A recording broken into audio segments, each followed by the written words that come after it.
भारत देश पुरुष प्रधान देश के साथ साथ जाति प्रधान देश भी है। आप लगातार देखेंगे कि किस तरीके से जातिवाद अपनी चरम सीमा पर है। सोचिए, हम जाति के डिस्कोर्स पर बात करते हैं, जातिवाद पर बात करते हैं तो तमाम लोग आरोप लगाते हैं कि हम जातिवाद को बढ़ावा दे रहे हैं। लेकिन सोचिए, आज़ादी के 78 साल हो गए हैं, देश विश्व गुरु बनने की कगार पर है, देश के प्रधानमंत्री विकसित भारत का सपना देख रहे हैं, लेकिन जातिवाद की जो जड़ें हैं वो इतनी मजबूत हैं कि खत्म होने के बजाय बढ़ती हुई दिखाई देती हैं।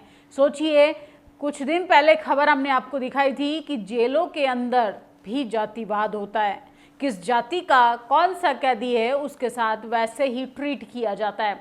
सोचिए, सुप्रीम कोर्ट में मौजूदा जजों की अगर बात करें, वहां पर भी जातिवाद के आधार पर कोलोजियम सिस्टम से भर्ती होती है, लिटरल एंट्री से भर्ती होती है। लेकिन अब तो एक बड़ा गंभीर आरोप लगाया है बॉलीवुड अभिनेत्री कोकना सेन ने। सोचिए, उन्होंने कहा है कि फिल्म इंडस्ट्री में जातिवाद होता है, किस अभिनेता के साथ, किस अभिनेत्री के साथ कैसा व्यवहार करना है, ये सिर्फ और सिर्फ जातिवाद के आधार पर तय होता है। उन्होंने कहा कि भारतीय फिल्म इंडस्ट्री में बड़ा जातिवाद है और किस तरीके से जातिवाद पर बात करना भी इस देश में गुनाह आ गया। आप अगर जातिवाद के खिलाफ बात और बहस करेंगे तो सोचिए किस तरीके से आपका विरोध होना शुरू हो जाएगा।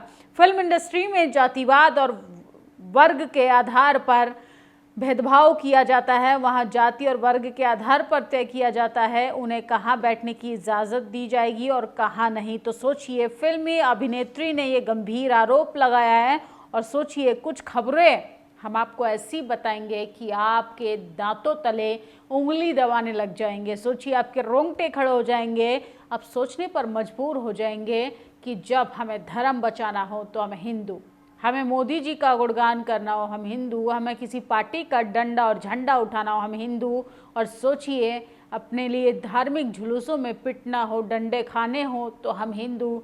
लेकिन जब जब हम अपने संविधान अधिकारों की बात करते हैं, हम किसी प्रोग्राम में शामिल होते हैं, किसी आयोजन में जाते हैं, तो सोचिए कैसे जातिवाद का सामना होता है। सभी मुस्लिम पाकिस्तान चले जाओ, देश में बेटियां सुरक्षित रहेंगी, लव जिहाद पर गिरिराज सिंह का बयान। गिरिराज सिंह, आशाराम, राम रहीम, चिन्मयानंद, ब्रजभूषण, ये सब कौन थे? ये सब किस धर्म से आते थे? मुंह खोलने से पहले जरा आप खुद के बारे में सोच लिया करो, या खुद की पार्टी में किस तरीके से लोग शामिल हैं उन पर भी ज़रा गंभीरता से पुनर्विचार करना बेहद ज़रूरी है। और हैदराबाद में दुर्गा की मूर्ति खंडित होने की खबर आती है। आईटी सेल मीडिया अपनी नफरती एजेंडा में लग जाता है। कोई ओवैसी के नाम से खबर चलाता है तो कोई एक समुदाय के लोगों को आरोप मढ़ने की कोशिश करता है, लेकिन हकीकत में दोषी का नाम कृष्णया गौड़ है। सोचिए, मुसलमानों को, दलितों को, आदिवासियों को, पिछड़ों को किस तरीके से बदनाम किया जाता है। और देश की अगर मीडिया की बात करें तो टीवी अखबार में बैठे जातिवादी, मनुवादी लोग टाइटल के आधार पर, जाति के आधार पर, पार्टी के आधार पर तमाम खबरें चलाने, परसेप्शन क्रिएट करने की कोशिश करते हैं। दुर्गा पंडाल में मूर्ति छूने पर दलित की पीट पीट कर हत्या कर दी। सोचिए, देवी प्रतिमा छूने पर मार डाला, मुकदमा में बाइक न देने पर पिटाई का आरोप। तो सोचिए, ये है जातिवाद। वैसे डॉक्टर BR अम्बेडकर कहते थे कि गुलामों का कोई उत्सव नहीं होता है। दुर्गा पंडाल में मूर्ति छूने पर दलित की पीट पीट कर हत्या गुलामों का कोई उत्सव नहीं होता, वो शासक वर्ग द्वारा थोपे गए त्योहारों को बिना सोचे समझे मूर्खों की तरह मानते हैं। तो डॉक्टर BR अम्बेडकर को भी लोग याद कर रहे हैं। और फिल्म इंडस्ट्री में जातिवाद होता है, ये अभिनेत्री ने आरोप लगाया है। और सोचिए, ये तस्वीर देखिए, इस तस्वीर में जो आपको इन्फ्लुएंसर नज़र आ रही हैं वो है शिवानी कुमारी। सोचिए, गरीबी से जो निकला होता है, जो तकलीफ़ों से निकला होता है, उसी को पता होता है कि गरीबी, बेबसी, इस तरीके से संसाधनों की अभाव के कारण बच्चों का जो टैलेंट है वो नहीं निखर पाता है। जो गरीबी से निकलता है वह गरीबों के संघर्षों को जानता है। अगर वह आगे चलकर गरीबों की मदद भी करे तो वह व्यक्ति सच में बदलाव ला सकता है। शिवानी कुमारी बिग बॉस में गई थी, वहाँ पर काफ़ी समय तक भी रहीं।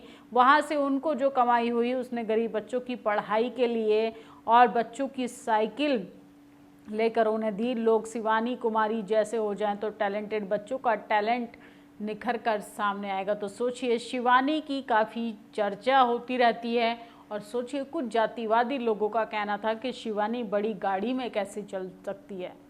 इससे पहले कि एक मशहूर टीवी एंकर जो हैं, उन्होंने आदिवासी हेमंत सोरेन को लेके भी टिप्पणी की थी कि आदिवासी समाज से आने वाले हेमंत सोरेन बड़ी गाड़ियों में कैसे चल सकते हैं, हवाई जहाज़ से कैसे चल सकते हैं, आलीशान गाड़ियों से कैसे चल सकते हैं। सोचिए, ये सिर्फ और सिर्फ जाति के आधार पर ही तय किया जाता है। हैदराबाद में मां दुर्गा की मूर्ति क्षतिग्रस्त करने वाला नाम किर्तनिया गौड़ है। पुलिस की पहचान करके गिरफ्तार भी कर लिया है, लेकिन देश की मिनिस्ट्री मीडिया की हेडलाइन देखिए, जी न्यूज़ वालों को दिन रात नफरत बात कर क्या मिलता है। और सोचिए, हैदराबाद में मुस्लिम ने तोड़ी दुर्गा की मूर्ति, माधवी ओवैसी को दिया अल्टीमेटम। तो कैसे थंबनेल लगाकर, फेक थंबनेल लगाकर खबरें चलाई जाती हैं। और उत्तर प्रदेश घर के आगे चला गया था पानी, तो विनोद यादव ने जाति सूचक गालियां देकर बेरहमी से पीटा, अस्पताल में भर्ती है दलित युवती। सीएम योगी आदित्यनाथ की जिला गृह गोरखपुर का है मामला। तो सोचिए कैसे जातिवाद जो है लोगों के दिमाग में, किसी को जाति के आधार पर पीटना कितना ज़्यादा खतरनाक हो सकता है, आपको गंभीरता से सोचने की ज़रूरत है। और दलित व्यक्ति के साथ मेले में पुलिसकर्मी ने की अभद्रता, जाति सूचक गालियां देते हुए हरिजन होने पर उड़ाई खिल्लियां, मंदिर व मेले में घुसने से रोका, बोले तुम्हारे जाने से मंदिर अपवित्र हो जाएगा। आज़ाद भारत की मैं आपको खबरें बता रही हूँ। भयावह के सही सलामत शख्स खाकी की घेराबंदी में फंसा, मृतदेह में तब्दील हो गया। लखनऊ में पुलिस हिरासत के दौरान एक युवक की संदिग्ध मौत हो गई। अफसरों के मुताबिक विकास नगर में जुआ खेलने की सूचना पर पहुंची पीआरबी टीम ने मौके पर 2 युवकों को पकड़ा था। वे सोनू बंसल, अमन गौतम थे। पुलिस वाहन में बैठे अमन की तबीयत बिगड़ने लगी, अस्पताल ले जाया गया। डॉक्टर ने वहां मृत घोषित कर दिया। परिजनों का आरोप है कि उसको बेरहमी से पीटा गया था, इसलिए उसकी मौत हो गई। लखनऊ पुलिस का क्रूर चेहरा सामने आया। पुलिस हिरासत में अमन गौतम की मौत हो गई। अमन गौतम के परिजनों का आरोप है कि पुलिस के द्वारा बेरहमी से पीटने की वजह से अमन की जान चली गई। तो सोचिए, ये है उत्तर प्रदेश की तस्वीरें जो आपको कोई और नहीं दिखाएगा। और दलित लड़की को कॉलेज में अखिलेश शुक्ला ने बेरहमी से पीटा, अस्पताल में पीड़ित छात्रा जो है वो मौजूद है। छत्रधारी इंटर कॉलेज में पढ़ने वाली दलित छात्रा के साथ छेड़खानी, बहरी से पीटने वाला मामला सामने आया है। आरोप के मुताबिक अखिलेश शुक्ला नामक अध्यापक ने पहले दलित छात्र पर गंदा कमेंट किया, विरोध करने पर डंडा, लात, घूसे से बेरहमी से पीटा। सिर से खून बहने की वजह से दलित छात्रा बेहोश हो गई, जिसको नज़दीकी अस्पताल में भर्ती करवाया गया है। और सोचिए, विरोध जो है वो संवैधानिक दायरे में रहकर किया जाए तो ज़्यादा अच्छा है। कैसे रावण के पुतले की जगह देश के प्रधानमंत्री मोदी जी का पुतला फूंका जा रहा है। विरोध होना चाहिए, लेकिन संवैधानिक दायरे में। हम इसका समर्थन नहीं करते। हालांकि देश के प्रधानमंत्री हैं नरेंद्र मोदी जी। रामचंद्र कह गए, सियासत ऐसा कलयुग आएगा ही ईवीएम हैक कर रंगा बिल्ला सत्ता पर काबिज हो जाएगा। तो तमाम लोग सोशल मीडिया पर तरह तरह की प्रतिक्रियाएं दे रहे हैं, लेकिन सबसे बड़ा सवाल है कि हम जातिवाद को कब ख़त्म करेंगे, नफ़रत को कब ख़त्म करेंगे। हर साल हम रावण को जलाने का तो प्रयास करते हैं, लेकिन इस देश में जो नफ़रत पनप रही है उस पर कब बात करेंगे, उस पर कब बहस करेंगे। हिंदी सिनेमा की बेहतरीन अदाकार कोंकणा सेन ने एक इंटरव्यू में बात करते हुए कहा कि फिल्म के सेट पर बल्कि पूरी फिल्म इंडस्ट्री में जाति वर्ग के आधार पर लोगों के साथ भेदभाव किया जाता है। किसने कहाँ बैठना है, किसे कहाँ बैठने की इजाज़त है, ये नहीं, ये किसे क्या खाना है, किसका बाथरूम कहाँ होगा, ये सब जाति के आधार पर तय होगा। मैं कई सालों से लिख रहा हूँ, हिंदी फिल्म इंडस्ट्री पर कुछ विशेष जाति और घरानों का कब्जा है। हिंदी फिल्म इंडस्ट्री पर पंजाबी खत्री वर्तमान में जितने भी 20 साल के भीतर नए कलाकार आए हैं सभी ब्राह्मण, अन्य सवर्ण जातियों से हैं। फिल्म इंडस्ट्री में परिवारवाद की बात तो होती है, लेकिन जातिवाद पर किसी का मुंह नहीं खोलता। कोंकणा सेन ने सच बोलने की हिम्मत दिखाई, वो बधाई के पात्र हैं। तो सोचिए, देश में आप किसी भी इंडस्ट्री की बात कीजिए, सबसे ज़्यादा मलाई खाने वाले जो पद हैं, चाहे फिल्में हो चाहे जुडिशरी की बात करें, चाहे प्रशासन की बात करें, चाहे संवैधानिक पदों की बात करें, वहाँ पर एक विशेष जाति के लोगों का कब्जा क्यों है? जाति की वजह से ही ये देश पुरुष प्रधान देश के साथ साथ जाति प्रधान देश भी है।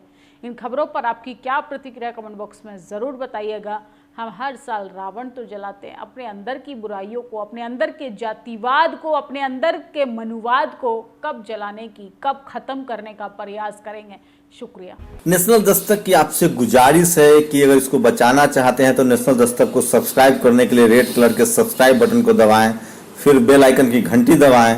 नेशनल दस्तक को बचाने के लिए बहुत जरूरी है कि हर खबर को शेयर करें, लाइक करें, कमेंट जरूर करें।